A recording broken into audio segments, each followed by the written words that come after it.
नमस्कार दोस्तों, आज हम बात करेंगे एक ऐसी जगह की जिसमें एक ही धरती पर दो अलग-अलग दुनिया बसती है। एक तरफ है साउथ कोरिया, एक आज़ाद और खुशहाल देश, और दूसरी तरफ नॉर्थ कोरिया, एक तानाशाही शासन, जहां लोगों की जिंदगी भूख, डर और दबाव के साये में गुजर रही है। इस वीडियो में हम दोनों देश के अलग-अलग सफर, उनकी जीवन शैली और उनके बीच के फर्क को समझने की कोशिश करेंगे। तो शुरू करते हैं।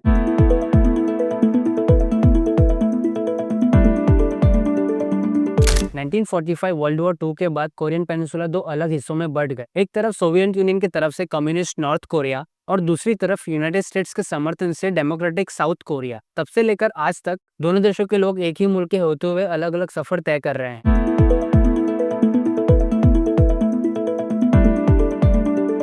आइए पहले साउथ कोरिया पर नजर डालते हैं। यहाँ के 5 करोड़ लोग आजाद और समृद्ध जिंदगी जीते हैं। लोकतंत्र यहाँ का एक मजबूत आधार है, जहाँ लोग अपनी सोच व्यक्त करने के लिए आजाद है। यहाँ का कल्चर और टेक्नोलॉजी दुनिया भर में मशहूर है। साउथ कोरिया सिर्फ अपने के-पॉप ड्रामास और इनोवेशंस के लिए नहीं, बल्कि अपने उच्च शिक्षा और खुशहाल समझ के लिए भी जाने जाते हैं।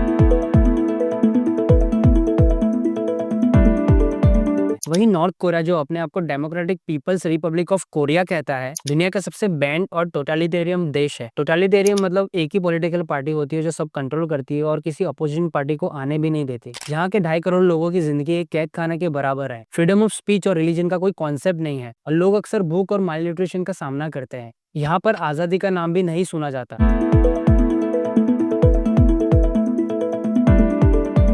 1941 में फ्रैंकलिन डी रूजवेल्ट ने अपने 4 फ्रीडम स्पीच में 4 मौलिक आजादियों की बात की थी। स्पीच की आजादी, धर्म की आजादी, भय से मुक्ति और जरूरत से मुक्ति। लेकिन नॉर्थ कोरिया इन सब आजादों की उल्टी तस्वीर है। यहाँ किसी को बोलने का हक नहीं है, धर्म पर पाबंदी है और भूख और भय यहाँ के लोगों का जीवन का हिस्सा है। लोग एक छोटी सी गलती, किम जोंग इन की तस्वीर को क्रीज कर देना या साउथ कोरिया गाने सुनने के लिए भी सजा पाते हैं।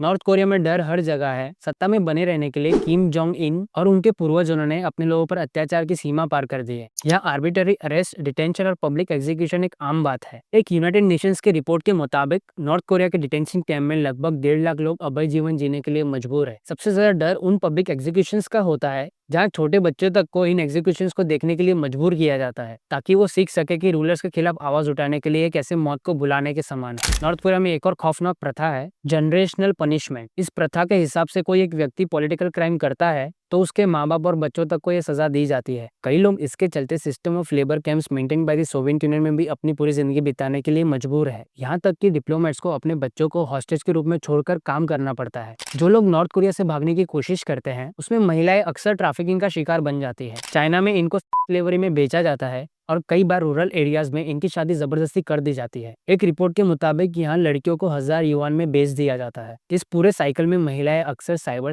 और फिजिकल अब्यूज का शिकार बनती है। नॉर्थ कोरिया सिर्फ अपने लोगों के लिए नहीं, बल्कि पूरे वर्ल्ड के लिए एक खतरा है। यहाँ के न्यूक्लियर वेपन्स और मिसाइल सिर्फ साउथ कोरिया, जापान के लिए नहीं, बल्कि यूनाइटेड स्टेट्स और दुनिया के हर एक देश के लिए एक चिंता का कारण है। किम जोंग इन की ये सोच डर को एक ग्लोबल स्ट्रेटेजी के रूप में इस्तेमाल करती है। जो लोग नॉर्थ कोरिया से भागकर साउथ कोरिया पहुंचते हैं, उनके लिए नई जिंदगी की शुरुआत एक बड़ा संघर्ष होती है। अपनी कहानियां शेयर करना और अपने परिवार की सुरक्षा के लिए चिंता करना उनकी जिंदगी का हिस्सा बन जाता है। एक छोटी सी उम्मीद यहाँ के लोगों के लिए एक नई भविष्य की रोशनी ला सकती है। दोस्तों, कोरियन पेनिनसुला एक मिसाल है कि धरती के दो हिस्से इतने अलग हो सकते हैं। साउथ कोरिया एक आजादी और प्रगति का प्रतीक है, नॉर्थ कोरिया एक तानाशाही शासन और भय का उदाहरण। हमें शुक्रगुजार होना चाहिए कि हम हिंदुस्तान जैसे एक आजाद देश में रहते हैं। आपको क्या लगता है, नॉर्थ कोरिया कभी आजादी की रोशनी देख पाएगा? अपने विचार कमेंट्स में जरूर बताएं और अगर वीडियो पसंद आई हो तो लाइक करें, चैनल को सब्सक्राइब करें और बेल आइकन दबाना ना भूलें। मिलते हैं अगले वीडियो में एक नए मुद्दे के साथ।